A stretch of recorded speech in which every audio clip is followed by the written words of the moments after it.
आप देख रहे हैं इंडिया टाउन न्यूज, भारत की बात। नमस्कार, आप देख रहे हैं इंडिया टाउन न्यूज और मैं हूं आपके साथ मर्सी। आज हम आपको एक ऐसी खबर के बारे में बताने जा रहे हैं जो न केवल छत्तीसगढ़ के लिए बल्कि देश के वन्य जीवों के संरक्षण के लिए भी महत्वपूर्ण है। जी हां, छत्तीसगढ़ को जल्द ही अपना 5वां टाइगर रिजर्व मिल सकता है। यह टाइगर रिजर्व होगा भोरम देव अभ्यारण्य, जो कबीरधाम जिले में स्थित है। इससे पहले यह क्षेत्र कान्हा टाइगर रिजर्व के बफर क्षेत्र से जुड़ा हुआ था और अब इसे टाइगर रिजर्व के रूप में घोषित किया जाएगा, जो न केवल राज्य बल्कि पूरे देश के वन्यजीव संरक्षण के प्रयासों के लिए एक महत्वपूर्ण कदम साबित होगा। आइए आपको भी बताते हैं वन्य जीवों के संरक्षण के महत्वपूर्ण कदम के बारे में।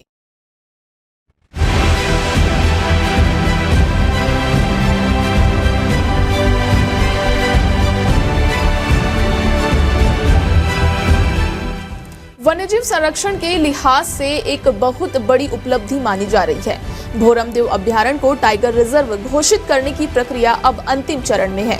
रायपुर के सांसद बृजमोहन अग्रवाल के अथक प्रयासों और केंद्रीय वन एवं पर्यावरण मंत्री भूपेंद्र यादव के निर्देशों के बाद अब इस अभ्यारण्य को टाइगर रिजर्व बनाने की प्रक्रिया शुरू हो चुकी है।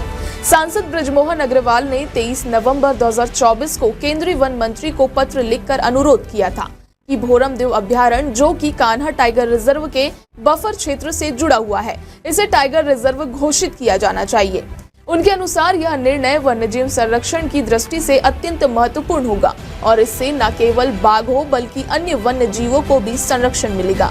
केंद्रीय वन मंत्री भूपेंद्र यादव ने इस पत्र को गंभीरता से लिया और राष्ट्रीय व्याघ्र संरक्षण प्राधिकरण यानी NTCA के माध्यम से छत्तीसगढ़ सरकार को निर्देश जारी किए। इसके बाद राज्य सरकार ने इस प्रस्ताव को अंतिम रूप देना शुरू कर दिया। भोरम देव टाइगर रिजर्व बनने से यह क्षेत्र कान्हा अचान कमार कॉरिडोर का एक महत्वपूर्ण हिस्सा बन जाएगा।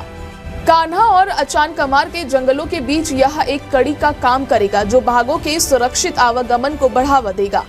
इसके साथ ही इस क्षेत्र में पाए जाने वाले अन्य वन्य जीवों जैसे तेंदुआ, भालू, वन भैंसा, हिरण, सांभर और बारहसिंगा जैसे दुर्लभ प्रजातियों के संरक्षण में भी मदद मिलेगी। वन्यजीव विशेषज्ञों का मानना है कि भोरम देव अभ्यारण्य को टाइगर रिजर्व बनाने से यहाँ के वन्य जीवों के जीवन के लिए एक सुरक्षित आश्रय मिलेगा। साथ ही इससे जंगलों में मानव गतिविधियों का दखल कम होगा और जंगलों के तेजी से घट रहे इलाके को बचाया जा सकेगा।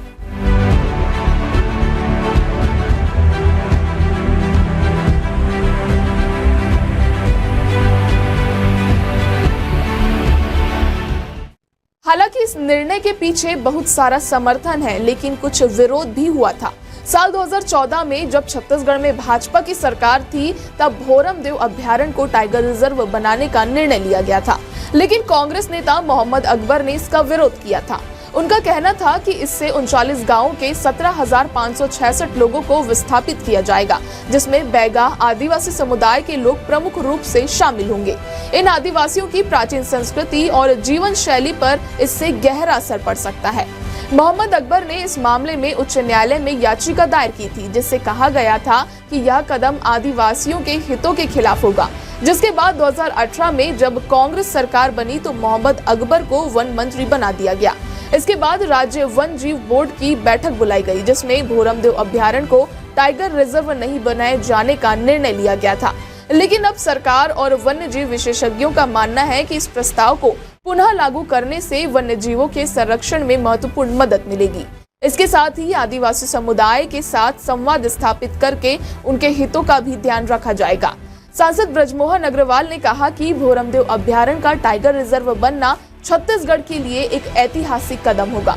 उन्होंने कहा कि इस कदम से वन्य जीवों के संरक्षण के साथ साथ स्थानीय समुदाय के विकास और उनके कल्याण की दिशा में भी कई प्रयास किए जाएंगे।